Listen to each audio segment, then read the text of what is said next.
আল্লাহ তাআলা বলেছেন এটা হেফাজতের দায়িত্ব আমি নিয়ে নিলাম। সুবহানাল্লাহ। এটা এই জন্য যে অন্য অন্য নবীদের উপরে কিতাব আসছে, শরীয়ত পূর্ণ হয় নাই, সেই জন্য আল্লাহ তাআলা ওটাকে ইনকমপ্লিট। নবী আরো আসবে, শরীয়ত পূর্ণ করা হয় নাই, নবী আরো আসবে, শরীয়ত ইনকমপ্লিট থেকে গেছে।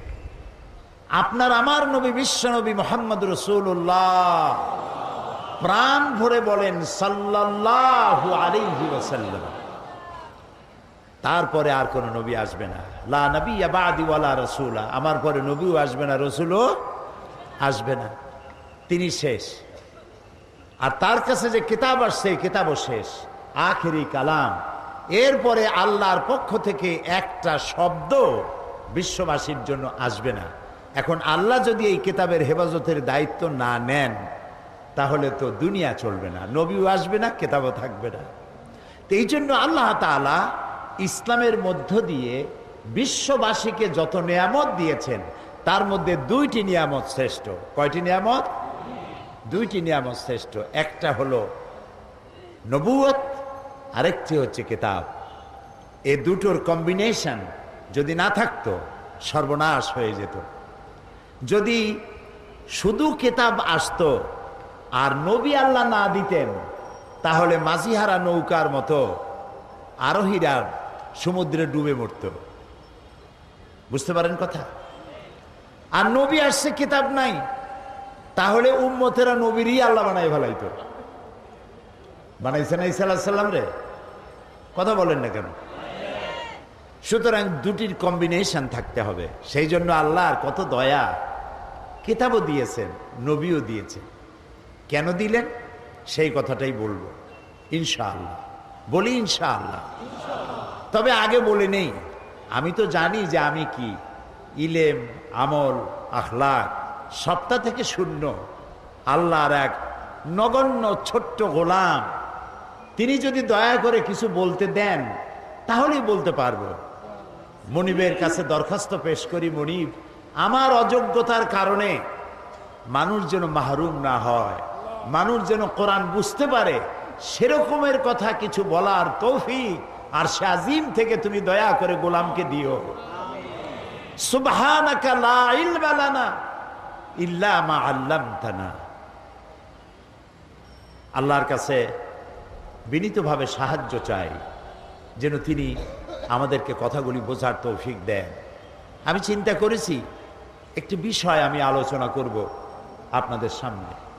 বিষয়টি হলো, গোটা পৃথিবী জুড়ে যারা পৃথিবীতে শান্তি দিল, যারা পৃথিবীতে শান্তি আনলো, যারা মানবতার কল্যাণ করলো, যারা সভ্যতার বিকাশ ঘটালো, যারা সাদা এবং কালো মানুষের ব্যবধান দূর করলো, যারা নারীর অধিকার প্রতিষ্ঠা করলো, যারা শ্রমিকের অধিকার প্রতিষ্ঠা করলো, যারা সন্ত্রাস দূর করলো, যারা পৃথিবীকে মানুষের বসবাস উপযোগী একটি সুন্দর বিশ্ব উপহার দিল, সেই মুসলমানরা আজকে সন্ত্রাসী নামে অভিহিত হচ্ছে।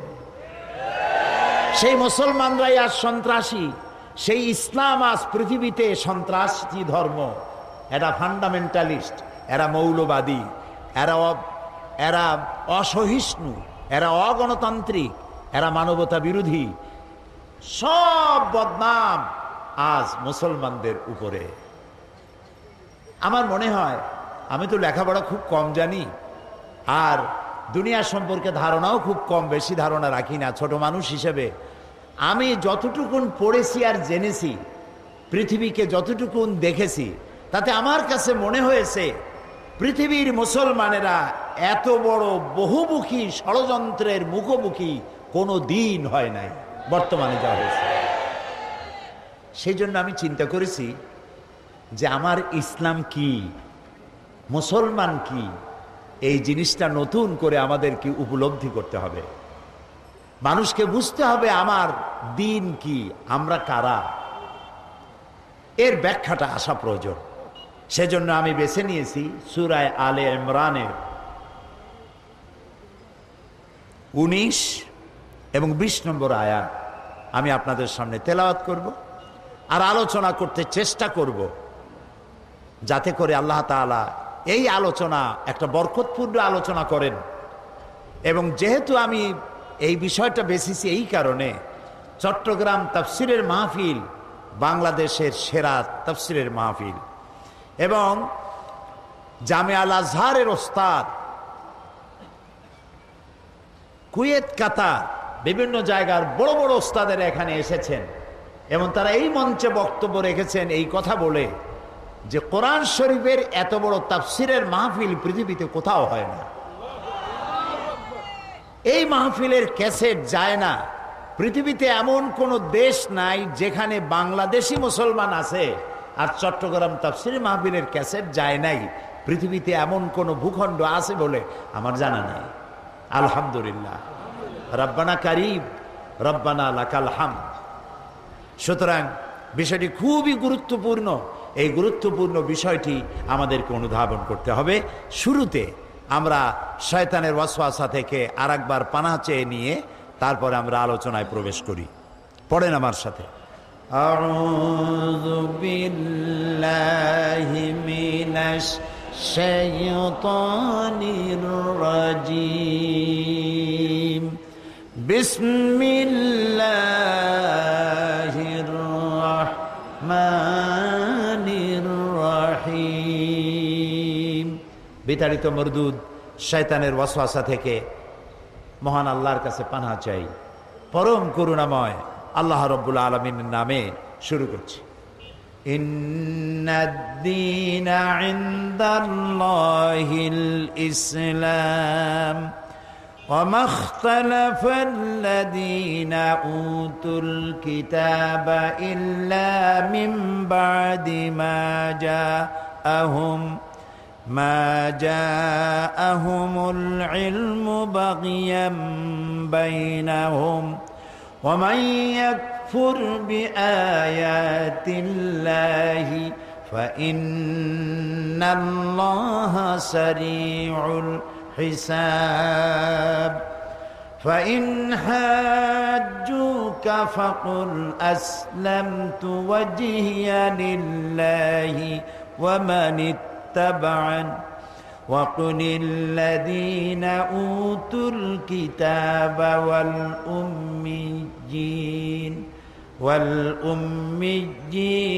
أأسلمتم فإن أسلموا فقد اهتدوا وإن تولوا فإنما عليك البلاغ والله بصير